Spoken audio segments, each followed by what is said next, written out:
Assalamualaikum warahmatullahi wabarakatuh. Halo teman-teman semuanya, kembali lagi bersama aku. Kali ini kita akan membahas tentang struktur data pada mata kuliah algoritma pemrograman. Sebelum memulai pelajaran, alangkah lebih baiknya kita berdoa bersama-sama. Berdoa dipersilahkan.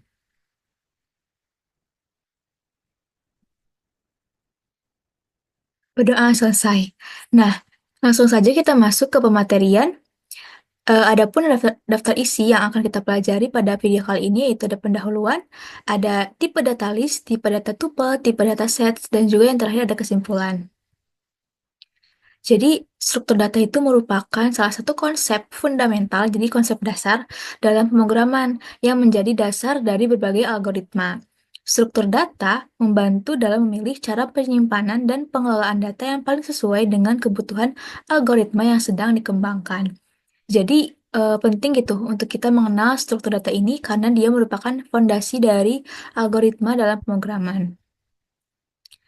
Nah, macam-macam struktur data itu ada banyak. Di sini tuh struktur data, khususnya dalam pemrograman Python dibagi menjadi dua, yaitu tipe data yang terstruktur sama user-defined data structures. Nah, untuk yang pada video kali ini kita akan mempelajari built-in data struktur yang sebelah sini, yang sebelah kiri. Ya, jadi ada list, ada dictionary, ada tuple, dan juga ada set. Nah, ini sumbernya dari Medium. Kalian bisa baca lebih lengkapnya gitu dari artikel di bawah ini. Adapun untuk yang user defined data structure itu ada stack, queue, tree, linked list, graph, dan juga hash map. Nah, apa sih tipe data list? List itu salah satu struktur data dalam bahasa pemrograman Python yang mampu menyimpan kumpulan data atau elemen, di mana elemen pada list ini tersimpan menurut urutan atau sequence tertentu. Dalam membuat list dengan menggunakan tanda kurung siku yang berisi setiap elemen dalam list dan dipisahkan dengan tanda koma. Jadi, untuk membuat list dalam Python itu kita menggunakan tanda kurung siku seperti ini di awal dan di akhir, lalu setiap elemen itu dipisahkan dengan tanda koma. Nah, ini ada kelebihan-kelebihan dari tipe data list. Yang pertama yaitu fleksibilitas tipe data elemen list. Isi sebuah list tidak harus memiliki tipe data yang sama. Jadi dalam list itu dapat diisi dengan tipe data yang berbeda. Misalkan bisa string, dicampur dengan integer, dicampur dengan float, dicampur dengan boolean, objek, dan sebagainya. Jadi itu merupakan salah satu kelebihan dari tipe data list. Yang kedua yaitu bersifat mutable. Nah, jadi isi dalam sebuah list itu dapat dimanipulasi sehingga dapat berubah. Jadi mutable itu artinya berubah. Yang artinya elemen list itu dapat diganti dengan nilai elemen dengan cara ditambah maupun dikurang. Jadi isi di dalam list itu dapat kita manipulasi gitu, dapat kita ubah-ubah. Itu juga merupakan salah satu kelebihan list karena nanti di yang berikutnya itu akan ada tipe data yang isinya itu tidak bisa diubah. Nah, selanjutnya ada tipe data tuple.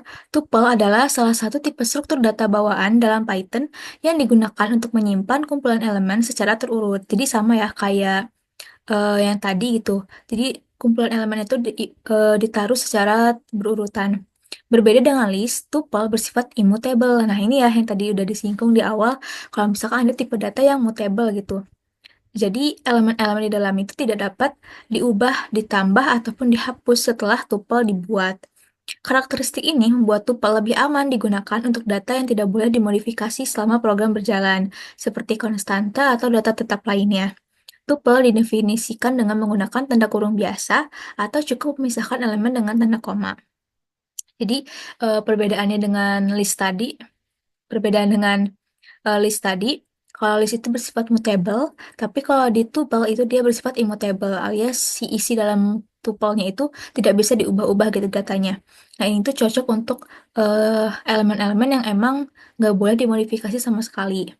Nah, untuk tuple ini, kalau tadi kan di list kita pakai kurung siku. Kalau di tuple itu kita pakai kurung biasa kayak gini. Sama-sama dipisahkan dengan tanda koma. Nah, yang selanjutnya itu ada tipe data set. Set adalah salah satu tipe struktur data bawaan dalam Python yang digunakan untuk menyimpan kumpulan elemen yang unik dan tidak berurutan. Nah, jadi berbeda dengan dua tipe data sebelumnya gitu. Kalau di set ini dia tidak berurutan, tapi elemen itu elemen yang unik.